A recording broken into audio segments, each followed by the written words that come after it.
009. Commerce.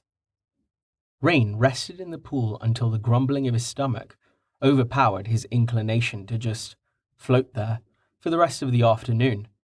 He wasn't thirsty, having drunk from the pool after purifying the water for a few moments in his cupped hands. He trusted the skill to clear out any pathogens that might be lurking in the pool, but still wasn't entirely comfortable with the idea of drinking bath water. The water was flowing in from the river, so he had decided that it wasn't really as bad as all that, especially once he had purified it. He climbed out of the pool and toweled off, shivering and pulling on his tattered pants and shirt, which were still slightly damp. The leather cord around his neck, with his bronze adventurer's plate hanging from it, had held up better to the slime's digestive juices than his cotton garments had. He decided to hold the little vial of Tel rather than slipping it into his pocket.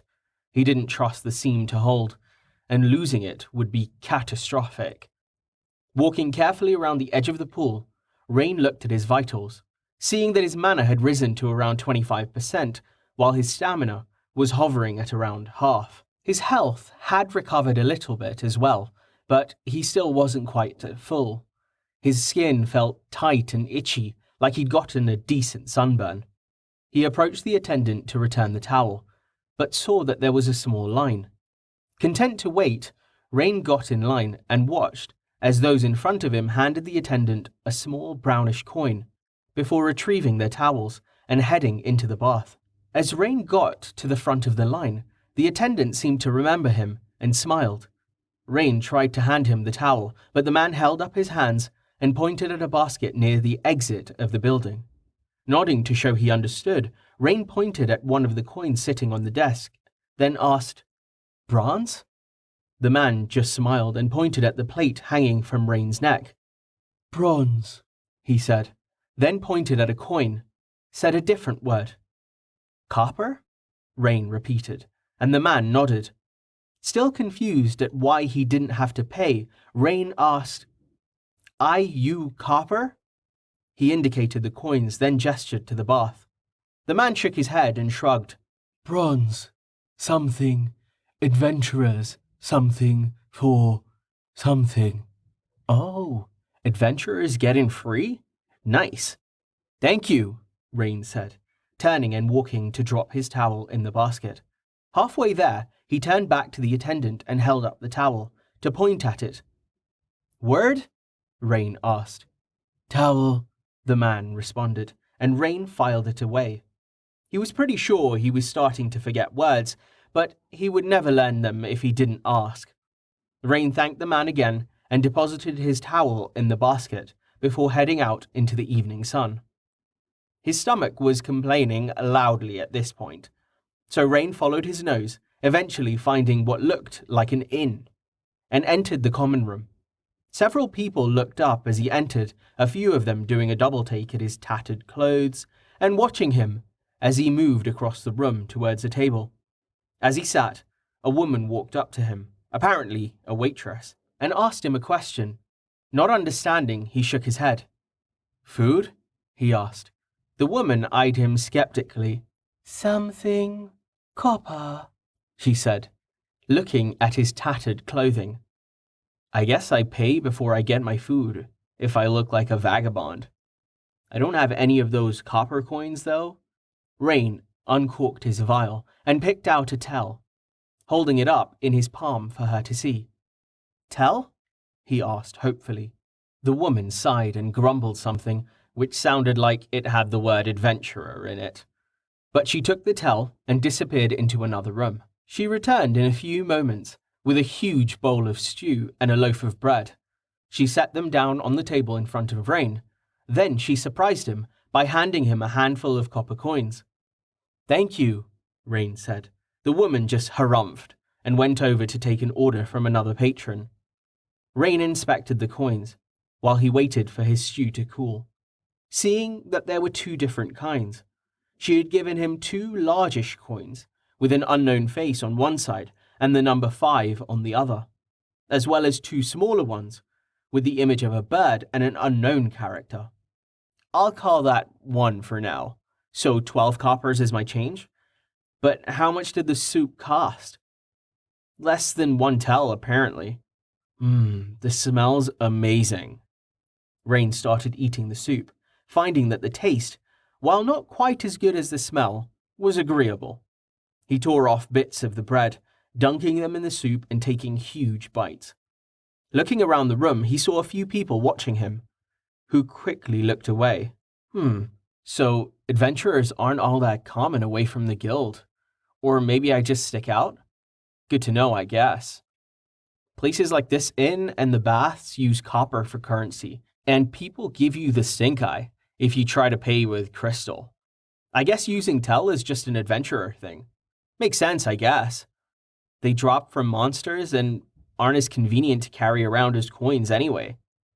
Finishing off his stew and bread, Rain leaned back, satisfied. As hungry as he had been, the stew was filling, and he felt quite full. Looking down at the film of stew remaining in his bowl that he hadn't been able to sop up with the bread, Rain decided to try something. Purify. Rain concentrated, watching the remains of the stew disappear, leaving the bowl spotless after 10 seconds or so of effort. So convenient. Relaxing, he smiled and looked up to see that the entire inn had gone quiet. Everyone watching him. Oops. Rain blushed a bit and stood, looking at the coins in his hand. He decided to leave the 2 smaller ones on the table as a tip, as compensation for the disturbance. He wasn't sure if tipping was a thing in this world, or if 2 copper was generous or insulting. He decided to do it anyway on the principle of something being better than nothing. The patrons watched him warily as he walked to the exit, the waitress just giving a long-suffering sigh as she went to collect his bowl. Was that really a big deal? Experience can't be that hard to get. These people should have skills or magic too. Everyone should. But I haven't seen any magic other than what Brovos and Amelia used. And whatever that stab move of Hagar's was. What makes adventurers different? I mean, not everyone is going to be able to kill a slime, sure. But what about that training experience I got before? Why can't they level from that? Gah, I wish I could just ask someone this stuff without having to use interpretive dance. Rain caught his thoughts, wandering off into the weeds again, and he jerked his focus back to his present situation. He was getting a lot of odd looks from passers-by as he stood there in the middle of the street. This part of the city seemed to be mostly residential, and his bronze plate and torn shirt were drawing some unwanted attention his way. Rain tucked his plate inside his shirt and started off down the road, feeling that it was better to be confused for a hobo than an adventurer for what he had in mind. He needed some clothes, but he didn't have a lot of money, or at least he didn't think he did. He still wasn't sure. He wanted to ask for directions to somewhere where he could buy clothes, but he didn't want to be directed to an adventurer's shop like the one he had seen in the guild square. He had gotten the feeling that adventurers would have access to more money than the average townsperson, and he didn't want to pay for top-tier adventurer gear when all he really needed was basic clothing. After walking for a little while aimlessly, Rain saw a tidy-looking older man approaching from the direction he was walking. Stopping, Rain tried to look non-threatening as he spoke to the man. "Hello?" The man stopped, regarding Rain with a curious expression. "Hello?" The man replied uncertainly. "Hello. No words. Sorry. Shirt. Pants. Shoes. Copper?" Rain attempted. The man looked confused and a little sad. He dug around in a pocket, retrieving one of the smaller copper coins, and tried to place it into Rain's hand. "No," Rain said, gently pushing the coin away. "Damn it, he thinks I'm begging." Pulling the 2 large copper coins from his pocket, he showed them to the man and tried again. "No, copper," he said, holding up the coins. No shoes. Shirt. Bad shirt." Rain pointed to the torn shoulder of his shirt. Seeing that the man still looked confused, Rain mimed looking around the city, holding his hand to his eyes as if shielding them from the sun. Then he shrugged. A flicker of comprehension crossed the man's face as he spoke. You Something. Shirt. Something. Shoes? Rain nodded, hoping the man had understood what he was getting at. It seemed that he had, as the man beckoned for him to follow. He was speaking to Rain in a calm voice, though Rain couldn't decipher much of what the man was saying. Smile and nod. Smile and nod. Man, I hope he understood what I wanted, and he isn't taking me somewhere strange. After only a block or so, the man stopped and pointed down the road. Rain looked and saw that a few streets over there was a large pavilion with a huge crowd of people milling about various stands and store displays. Rain thanked the old man and left him there, looking bemused. As he headed towards the market square, he immediately went up to a stand where a man and his young daughter were tending a display of basic workman's clothing. Rain eyed the merchant as he approached. He was a stout, bald man, with an extravagant, curled moustache, wearing a flamboyant orange robe. His appearance was completely at odds with his inventory, which consisted of the normal browns, greens, and whites that he saw most of the common citizens wearing. Seeing him approach, the man practically teleported in front of him. So quickly did he pounce on a potential customer. He snapped his fingers at his daughter, who Rain estimated to be around 6 or 7 years old, pointing at a pile of shirts. He then walked up to Rain and, sizing him up, turned to a pile of pants, selecting a pair, and holding it up to him to check the size. He quickly placed it down and selected another. Thankfully, it seemed that this energetic man was more than happy to decide for himself what Rain needed, rather than waiting for him to ask. Rain thought this behavior seemed a little bit odd. Honestly, the merchant seemed to be going out of his way to make a sale to someone who, by all appearances, was unlikely to have any money. His guild plate was hidden by his shirt, torn though it was, and there was nothing else about him that would suggest he was capable of paying for so much as a crust of bread. Rain wasn't about to complain, though.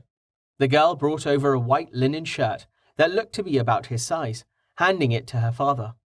He held it up, checking the fit, and nodded at her, smiling. He spun her around and pushed her towards a pile of socks. She went to get some, and the man held up yet another different pair of pants. Seemingly satisfied, he threw them over the arm where he was holding the shirt, then said something to Rain. Rain's look of confusion didn't seem to slow the man down at all, as he pulled a chair out from behind his stall and practically pushed Rain down into it. The girl came over with a pair of socks and a measuring stick. Grabbing one of Rain's feet, the merchant took the measuring stick from the girl and sized up Rain's foot, nodding to himself. He picked out a large pair of rugged boots and shooed Rain off the chair, setting down all of the various items of clothing he was holding. The man spun to face Rain, a hungry look in his eyes. He said something to Rain, then tilted his head at his look of confusion, apparently not even having noticed that Rain didn't speak the language when he had asked him to sit in the chair before. To Rain's surprise, the man switched to a different language, this one consisting of flowing syllables and no break between words. That might not be the language, though, just how this guy talks. Rain just shook his head. English? Do you speak English? Hello, my name is Rain. Can you understand me? Rain said in English. He was trying to give the man a long enough sentence, hoping that he might pick up a word or two. The man laughed, shaking his head. If anything, he only appeared more energetic and happy. What is with this guy? Rain thought, as the merchant clapped and wiggled his fingers excitedly. He noticed the man's daughter roll her eyes exaggeratedly at this. Rain couldn't help but smile at the scene. I don't know what I was expecting from clothes shopping, but this wasn't it. The merchant, undeterred by the language barrier, motioned to Rain, then the pile of clothing, his hand open as if to ask, "Like what you see?" He is surprisingly easy to understand. Maybe it's a skill. No, probably not. There's no charisma stat after all. Rain nodded. The man clapped, then retrieved a money pouch from one of the pockets of his voluminous robe. Removing a smallish copper bar and a smaller square copper tile from the bag, he held them up in one hand. With his other hand, he indicated the clothes, then made a balancing motion. Is that what he wants for them? I have no idea how much that is. Digging in his pocket, Rain traded the vial of tel that he had been hiding in his closed hand for the 2 large copper coins. He wasn't hopeful, as the tile and bar that the man was holding were bigger than the coins, and they were also inscribed with some symbols. This indicated to Rain that they were an official currency, not just random lumps of metal. Rain held his coins out to the man, hoping that he wouldn't be offended by the offer. Instead of getting offended, the man just laughed merrily and shook his head again. Holding up a finger, he signaled for Rain to wait and retrieved a folding table from his stool. Setting it between them, he opened his pouch again, starting to lay out coins. Motioning to his daughter, he had her come over and sort the coins out into piles by type. Pointing to the pile of smallest coins, the merchant held one up, then nudged his daughter, who said a word. He nodded, smiling proudly, then pointed to the pile of larger coins. 5, his daughter said, and the merchant counted out 5 of the small coins, laying them next to one of the larger ones. Oh, I get what he's doing now. He pointed at one of the little metal tiles. It was about 3 centimeters on a side, and a centimeter thick. The face of the tile had been stamped with the image of a city. The girl quickly said a number that Rain determined to be 20 when the merchant set up 4 of the large coins against one of the tiles. The small bar was slightly narrower and thinner than the tile, but twice as long. It was identified as 50 copper. When the man lined one up against 2 of the tiles and 2 of the large coins. The bar had 3 images stamped on it, a sword, a crown, and a throne, along with some text Rain couldn't read. The man looked at Rain expectantly, his daughter beaming, proud that she had gotten all of the denominations correct. He wants a bar and a tile, so 70 copper, huh? I don't have anywhere near that. I don't think I could bargain him down to that much, so I guess it's time to find out what a tell is worth. Rain held up a hand to the man to signal for him to wait, then turned his back, fishing the vial of tell out from his pocket and hiding it from the man. He didn't want him to know how much money he had. While he found it hard to believe that the beaming man would try to cheat him in front of his young daughter, he nonetheless decided to be careful. Removing a single tell and hiding the vial in his fist, Rain turned back to the man and placed the tell on the table. The man's eyes flashed, and he turned to his daughter. "Tell," she said, looking a little uncertain. The merchant encouraged her gently, and she made a guess at the value, speaking a number Rain didn't know. "Non," the merchant said, in a kindly tone, holding up a finger, then motioned for her to try again. She tried again, and this time she seemed to have gotten it, as the man ruffled her hair and paired the tell with 2 of the large coins and 4 of the smaller ones. The tell looked tiny next to the coins, around the size of a grain of rice. Rain noticed that the man was careful to not touch the tell as he moved the coins around, leaving it on the side of the table near Rain. 14 copper to the tell? I have 6 tell plus 10 copper, so that is 94? Okay, time to make a real offer. Discreetly removing 3 more tell from the vial, he placed them next to the lone tell on the table. He then added his 2 copper coins, bringing the total up to 66 copper. The man laughed and smiled, clapping Rain on the shoulder. He swept up all the coppers back into his pouch, then carefully picked up the tell and added them to a little vial of his own, which he then slipped into the pouch. He grabbed a thin linen sack, scooped up the pile of clothes, and dumped them inside. He then picked up the boots and thrust them and the bag into Rain's arms. Rain thanked the man, who smiled and bowed, as Rain walked dazedly back towards the Adventurers Guild, trying to recover from the merchant's frenzied personality. What just happened? Rain had to stop and ask for directions twice before he managed to find his way back to the guild, just as the sun was setting. Seeing his spear lying on the ground outside the door a few meters from where he had propped it up, he detoured slightly on his way in to collect it. He entered the main room, which was still busy. Though the adventurers looked slightly more ragged, they had probably completed their own quests for the day and returned to the guild to turn them in. He walked to the bathroom and shut the door, After using the toilet, he checked his mana, then turned his Purify aura on at full blast, extending it to the full 2-meter range to fill the bathroom. He could feel his mana starting to tick down, but he ignored it, feeling safe in the guild, and confident that his regeneration would have him back to full by the time he had to go out again. Opening the sack, he reached inside and proceeded to change into his new clothes. With mixed feelings, he noticed that a new pair of underwear had gotten into the pile at some point without him noticing. He was going to miss his cotton boxers, but they were falling apart, and linen wasn't really too bad, he supposed. He slipped his feet into his new boots, finding that they fit snugly, but not too tight as to be uncomfortable. The leather of the boots was stiff, but would probably soften as he wore them. The boots didn't have laces. Instead, there was a leather strap with a buckle, which he tightened to keep them secure on his feet. Standing, he examined himself as best he could without a mirror in the suddenly much cleaner bathroom. Now, this is much better, he thought to himself. The pants were soft leather and dark brown. The shirt was linen with long sleeves and wooden buttons up the front. It wasn't as comfortable as his cotton t-shirt had been, but the linen didn't feel too bad against his skin.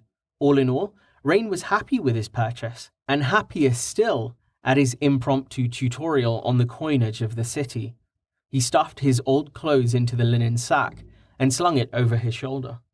Seeing that his mana was getting a little low, Rain deactivated his aura, switching back to winter. He exited the bathroom, grabbed his spear from where he had propped it while changing. He headed towards the tavern to see if he could get something to eat from the bar. It turned out that he could, trading 1 tel for 4 of the rock-hard ration bricks. He could have gotten a proper meal of roast chicken and vegetables with ale, but he wasn't about to spend a full tel on a single meal. Not when he only had 2 to his name. The ration bricks would be good training for his teeth, and it seemed he had been right about the prices of things near the guild. Luckily, there had been a pile of them on the counter, so Rain didn't have much trouble conveying to the barman what he wanted. It seemed that the bricks were a guild special, and that they weren't very popular. Scanning the room, Rain didn't see Gus anywhere. He hadn't been manning one of the counters at the entrance, so Rain supposed he had gone home. His shift over. He filled a mug of water from the barrel, resisting the urge to activate his purification aura again. It was a lot easier after his experience in the sewers. Compared to that, what was the thought of unwashed hands touching the ladle? There were no empty tables in the room, so he walked over to a largish one, with only a few people seated at the far end. They didn't seem to mind as he took a chair at the other end, so he set down his bag, adding 3 of the ration bars to it, still in their paper wrappings. He kept the 4th out to eat, gnawing on the ration and feeling like a beaver. He listened to the conversation between the others at his table, trying to follow their words to glean a bit more about the language. Mostly, though, he just worked on his ration bar and reflected on the day and his plans for the future. Slowly, people started filtering from the room until finally the barman came over to him. Already familiar with Rain's linguistic limitations from when he had purchased the rations, the large bearded man kept his language simple. Sleep, something, Adventurers Guild, the barman said. Rain nodded. That was indeed his plan. Something, tell, said the barman, holding up 2 fingers. Rain paled. Shit, I don't have enough. Silently, Rain pulled out his vial, unstoppered it, and took out his single remaining tel into his hand. He looked at the barman with a glum look. Maybe I can go find an inn or something? I don't want to sleep under a bush. No guarantee that an inn would be any cheaper, though. Rain must have looked pretty pathetic, as the barman sighed and gave him a nod of acceptance. He took the tel from his palm and waved him towards the door. Rain got to his feet, collected his spear, slipped the empty vial into a pocket, and walked to the bunk room. He unstrapped and removed his new boots, tucked them under a bunk, along with his spear and bag, climbed under the covers, and went to sleep.